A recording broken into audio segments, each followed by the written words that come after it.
ओम श्री गुरुवे नमः। ओम शांति शांति शांति। प्रणाम भगवान।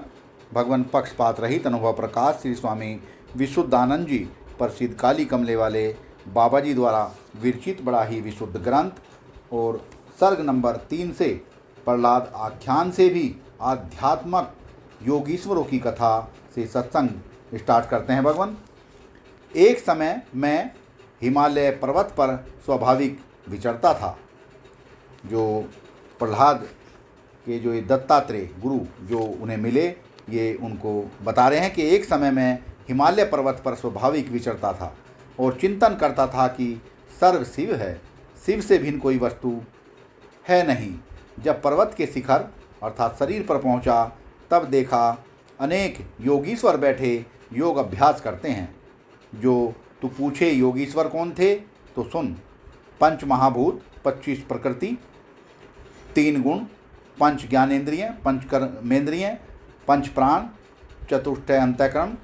सारांश यह है कि मन, बुद्धि, चित्त, अहंकार और समष्टि स्थूल सूक्ष्म कारण शरीर तथा जागृत स्वप्न सुषुप्ति शब्द स्पर्श रूप रस गंध आदि विषय तथा चक्षु आदि इंद्रियों के सूर्य देवता तथा पूर्वोक्त इन सर्व का उपादान कारण माया अविद्या रूप अज्ञान इत्यादि मनुष्य आकृति को धार के योग अभ्यास करते थे। 3 योगेश्वरों के मध्य में 5 ज्ञानेंद्रिय और मन बुद्धि चित्त अहंकार किसी रीति से यह नव योगीश्वर ज्ञानमान भी थे। यद्यपि मुख्य ज्ञान रूप आत्मा ही है, तथापि ज्ञान रूप आत्मा की प्रधान उपाधि होने से उन्हें ज्ञानी कहते हैं व ज्ञान के साधन होने से ज्ञानी कहते हैं।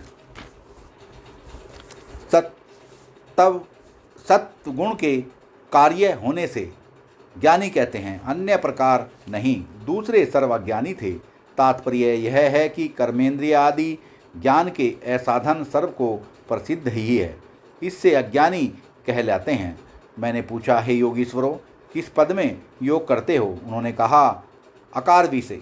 मैंने कहा, आकार का क्या स्वरूप है? उन्होंने कहा, ईश्वर आकार स्वर है, जैसे सर्व कै खे गे घे डे आदिक वर्णों विषय व्यापक है और सब वर्णों के उच्चारण का निर्वाहक है। आकार ही सतरूप है, क्योंकि सर्व वर्णों का आकार में अभाव है तथा परस्पर में भी अभाव है, परंतु आकार की सर्व में अनुसूयतता है। हे दत्त, जैसे ही शब्द स्पर्श रूप रस गंध गुणों से रहित है, सर्व गुण भी वही है, तैसे ही समष्टि व्यष्टि स्थूल प्रपंच तथा समष्टि व्यष्टि सूक्ष्म प्रपंच तथा समष्टि व्यष्टि कारण प्रपंच जिसकर सिद्ध होता है, पूर्वोक्त सर्व प्रपंच विषय व्यापक है। पूर्वोक्त सर्वदृश्य का स्वरूप भूत हुआ, अपनी सत्ता स्फूर्ति करके सर्व का निर्वाहक है। सर्वदृश्य रूप भी वही है तथा सर्व दृश्यते अंबर के समान असंग भी वही है। सर्वदृश्य का दृष्टा साक्षी भी वही है।